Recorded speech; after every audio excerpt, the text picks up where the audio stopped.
Alors bonjour à tous, merci Hugo pour cette présentation assez claire. Ce qu'on a vu avec Hugo, c'est les choses qu'on va pouvoir activer de façon assez concrète sur le compte Google Ads pour générer des conversions qui vont être des conversions en ligne. Maintenant, ce qu'on va voir, c'est comment on va utiliser le digital pour amener des personnes dans votre boutique, pour concrètement mesurer si ces personnes arrivent bien dans la vôtre et pas celle du voisin, et qu'est-ce qu'on va pouvoir optimiser pour aller un petit peu plus loin. On va le faire en 3 étapes. Première étape, l'étape d'activation. Qu'est-ce qu'on va mettre en place dès maintenant, dès aujourd'hui, dans un compte Google Ads pour pousser les internautes, ou en tout cas leur donner la possibilité d'aller dans votre boutique. Deuxième étape, une phase un petit peu d'optimisation. Une phase d'optimisation qui va passer par de la mesure, comment on va mesurer les personnes qui se rendent en boutique, et comment on va utiliser cette donnée pour optimiser nos campagnes, pour aller chercher plus de personnes qui vont se rendre dans cette boutique. Et enfin, l'étape de rentabilité, ce qui vous intéresse tous, forcément, et du coup, comment on va mettre en place une stratégie qui va être une stratégie omnicanal pour ramener aussi bien des personnes dans votre boutique et sur votre site web. Alors comme l'a dit Hugo, on a quand même un nombre important de conversions, d'achats qui se font toujours en boutique. On est à 90%. Et pourtant, la plupart de ces achats sont influencés par le digital. Il me semble 64%. Du coup, ça n'a plus vraiment de sens de penser uniquement sur le canal digital ou de penser sur le canal store. L'idée, c'est que votre internaute, il est unique. Et votre client il est unique, et du coup on va essayer de le toucher aux différents moments de son parcours d'achat pour l'influencer, soit d'aller en boutique, soit d'aller sur le site web. Alors, première idée, en termes d'activation, ce qu'on va pouvoir mettre en place, premier point assez simple, c'est les extensions de lieu. Alors vous les connaissez peut-être, ça se matérialise comme ceci. On donne la possibilité aux internautes d'aller dans une boutique, d'aller dans la boutique la plus proche. Comment on va mettre ça en place? On va paramétrer un compte qui s'appelle un compte Google My Business, qui permet de recenser la totalité de vos boutiques et de donner les informations importantes aux internautes, comme les horaires d'ouverture, un numéro de téléphone, une adresse bien évidemment. Et ces extensions, on va pouvoir les activer sur le search. Je suppose que tout le monde a vu ce type d'extension, et on va pouvoir également les activer sur du YouTube et sur du display. C'est un petit peu plus méconnu, mais ça marche très très bien dans une logique de Web to Store, en donnant tout simplement la possibilité à l'internaute d'aller se rendre en boutique. Alors vous allez me dire, c'est hyper intéressant, effectivement, si on a beaucoup de magasins, on donne une possibilité supplémentaire aux internautes, mais si j'ai pas de magasin en propre, si j'ai uniquement une marque qui est vendue dans différents magasins, comment je fais? Alors on a une solution pour ça également, c'est les extensions de lieux affiliés.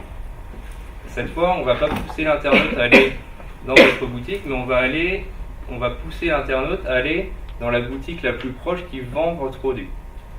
Il y a certains partenaires, comme par exemple Boulanger ou Darté, vous voyez les exemples ici.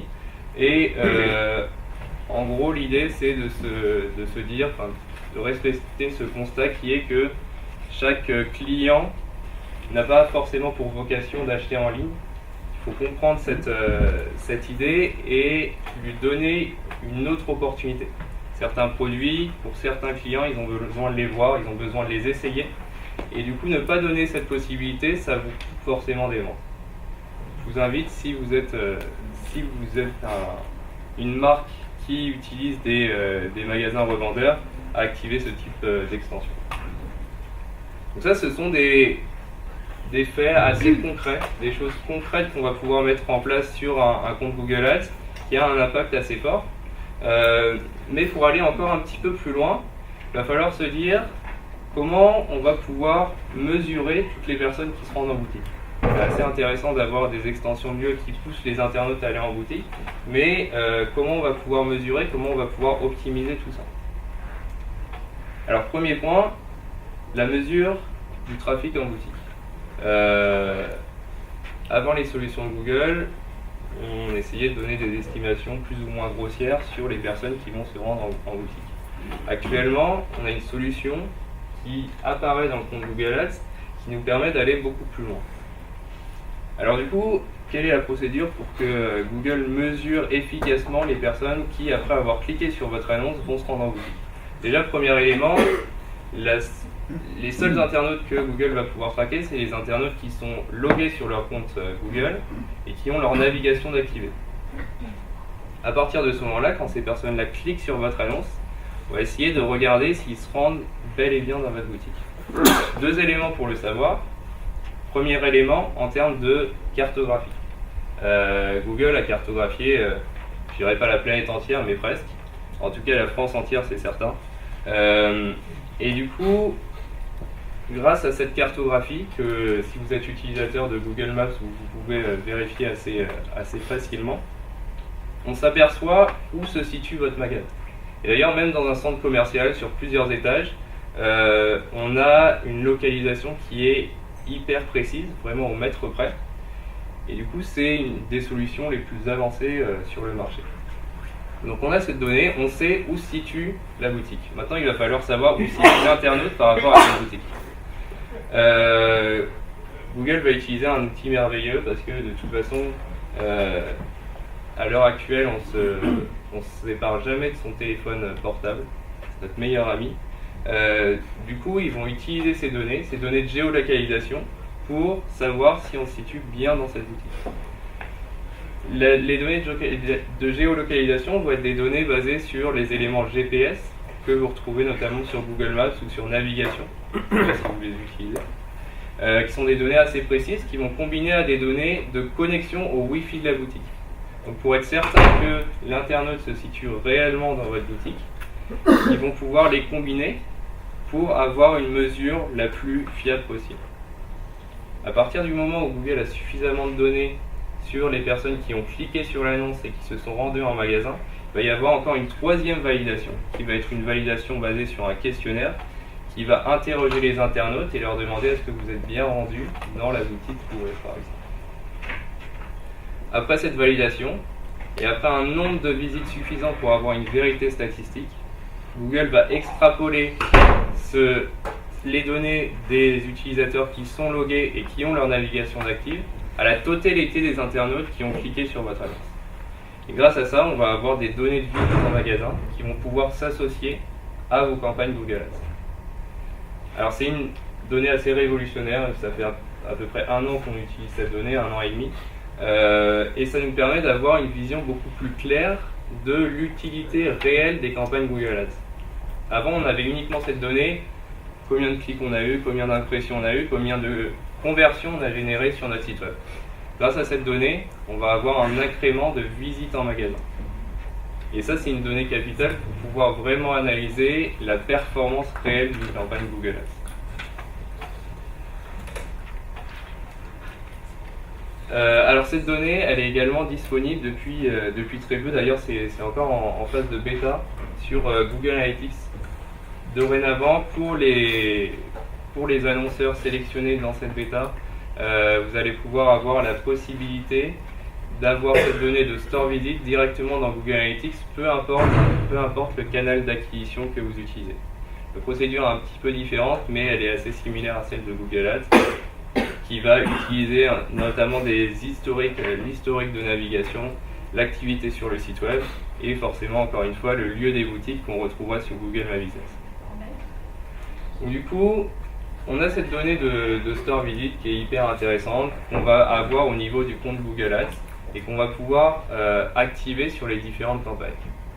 À partir de cette donnée, il va falloir agir.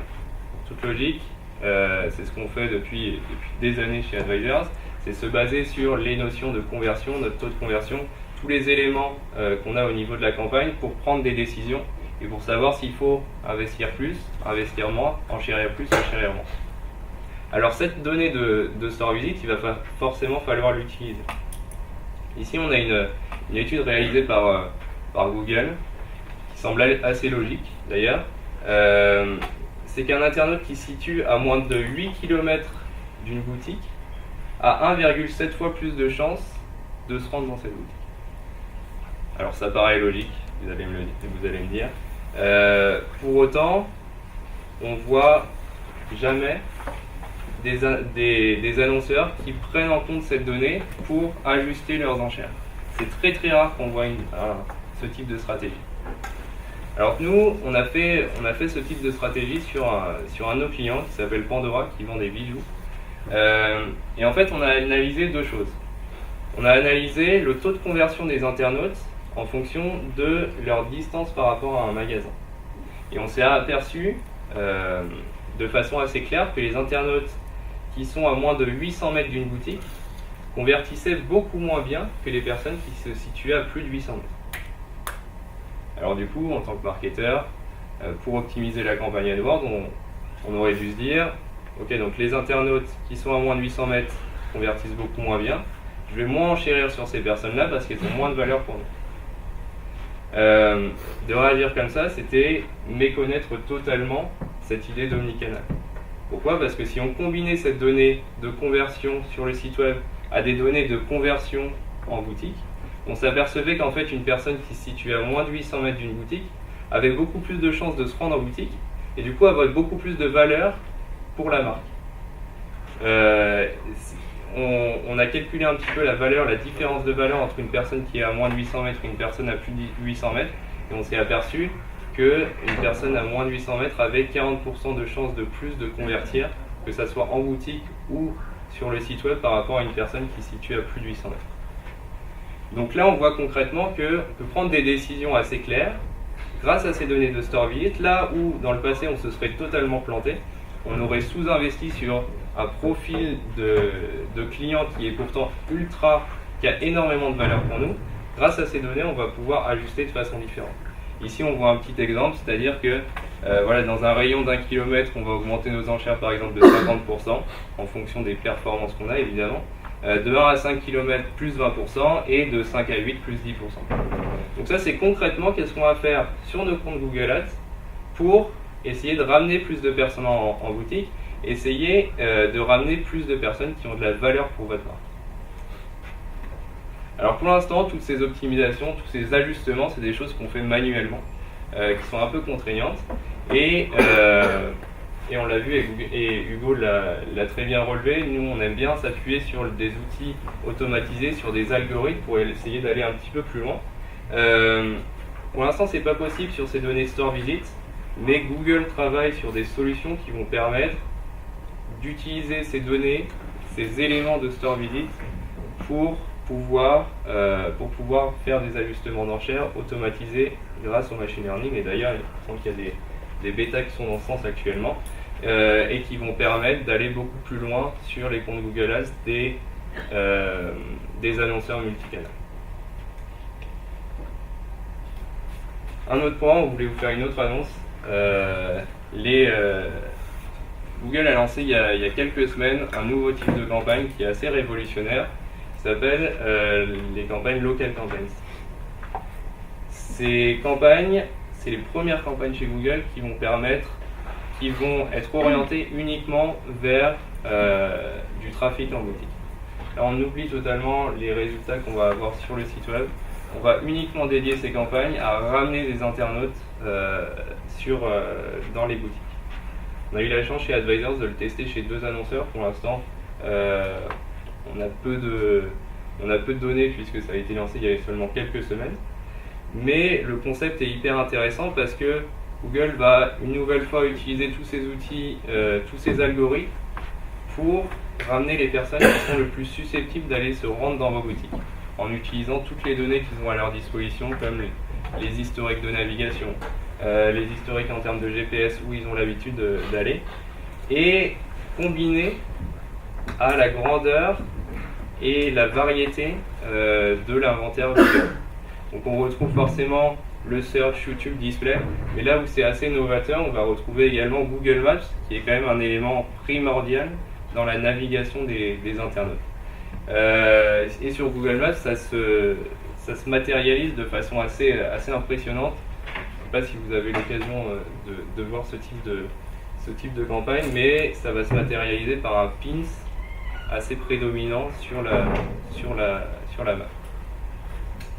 Voilà, Google fait un effort dans ce sens, dans le sens du Web to Store, parce que évidemment, on a tous pris conscience qu'il y a certains internautes qui sont amenés à convertir en ligne, donc beaucoup de chances de convertir en ligne, et d'autres qui convertiront jamais, parce qu'ils ont envie de tester les produits, parce qu'ils ont envie de voir à quoi ressemble leur produit et qu'ils n'ont pas forcément envie d'acheter en ligne. Et pourtant, le digital va pouvoir les influencer pour les amener vers votre boutique. Alors du coup, il va falloir avoir un cheminement un petit peu différent, une réflexion un petit peu différente par rapport à ce qu'on a l'habitude de faire. On a l'habitude de se dire, ok, donc ça c'est le digital, ça c'est le store, on a notre budget digital, on a notre budget store, on a des campagnes qui vont nous amener des personnes en boutique, des campagnes qui vont nous amener des internautes sur les sites web. La réflexion, moi, je vous invite à avoir une réflexion plutôt omnicanale. Et du coup, ne plus penser résultats en ligne, résultats en boutique, mais résultats omnicanal. Parce que de toute façon, les investissements que vous allez faire sur vos publicités Google Ads, ça va être des investissements qui vont forcément, si vous activez ce qu'on a évoqué précédemment, qui vont forcément influencer les deux canaux. Alors du coup, pour aller un petit peu plus loin sur cette réflexion, vous avez fait des petits calculs. Le premier, vous avez probablement l'habitude de ce type de calcul, qui est de mesurer un petit peu les profits qu'on va tirer d'une campagne Google Ads. Donc forcément, on va prendre la valeur de conversion totale, le chiffre d'affaires qui a été généré grâce aux campagnes Google Ads. On va multiplier par le taux de marge auquel on va soustraire les investissements. C'est logique. Vous l'avez probablement fait. On peut faire le même calcul évidemment sur le retour sur investissement. Du coup, vous avez votre profit de campagne Google Ads. Alors, le calcul que vous connaissez peut-être pas forcément, c'est de mesurer, en tout cas de donner une estimation de ce que rapportent vos campagnes sur le chiffre d'affaires qui va être généré en boutique. Du coup, on l'a vu, on a cette donnée qui est des données de visite en magasin, qui est une donnée hyper fiable et la plus fiable du marché, au niveau de chaque campagne Google Ads.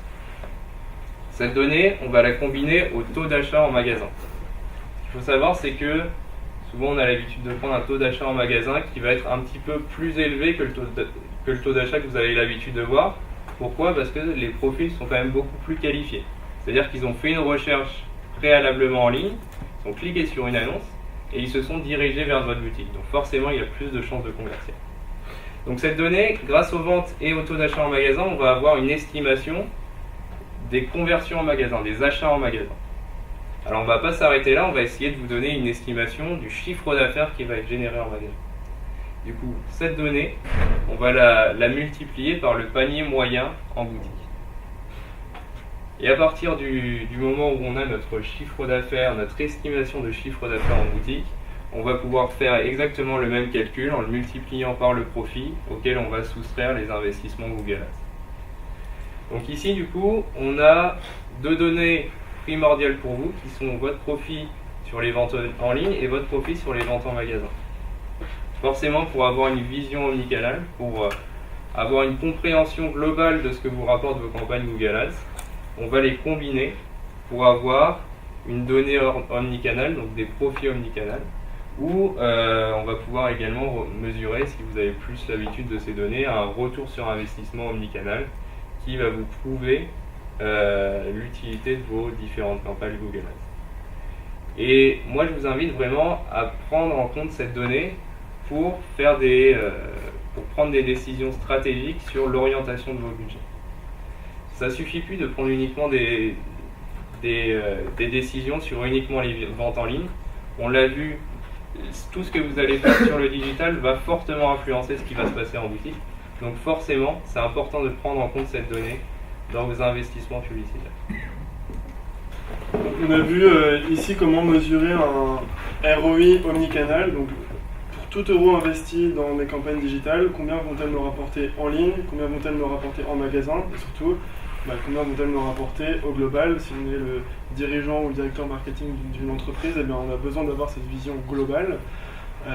On peut aller un peu plus loin que cette dimension basée sur du store visite et un calcul de panier moyen, en important des données de conversion générées hors ligne, en magasin. C'est possible notamment avec des entreprises qui auraient par exemple des cartes de fidélité.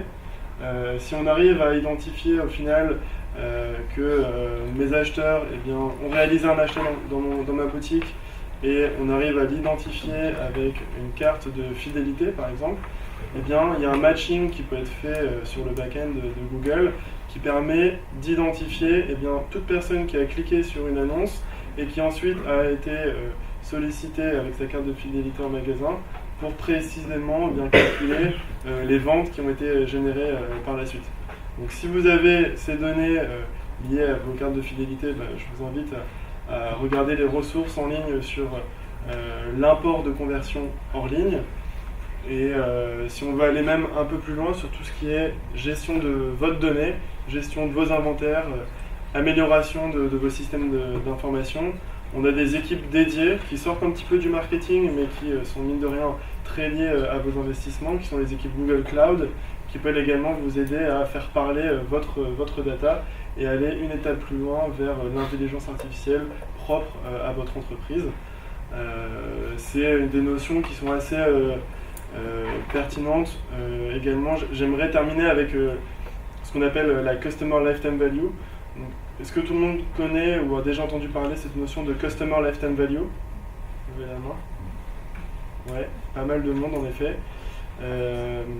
La Customer Lifetime Value, en fait, c'est la valeur qu'un client va m'apporter sur toute sa vie de client.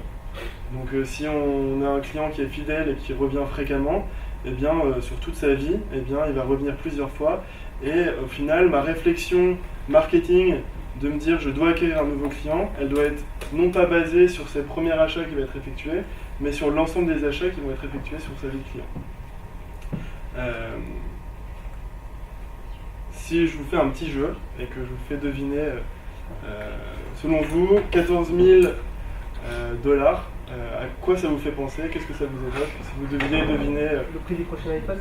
Le prix du prochain iPhone,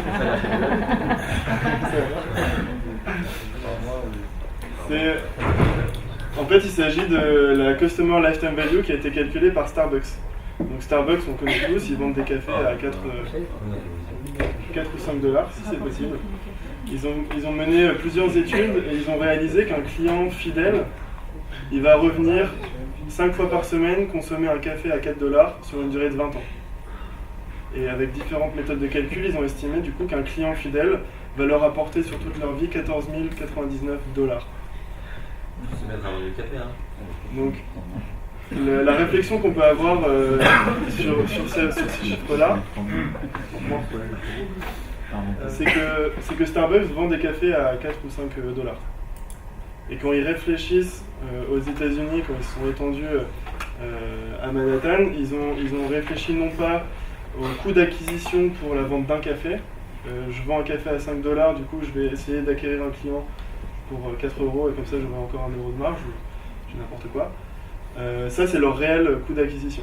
Ils étaient prêts à investir 14 099 dollars pour l'acquisition de clients fidèles et à investir et à surinvestir massivement dans l'acquisition de nouveaux cafés à tous les angles de rue et du coup à obtenir un monopole sur le marché.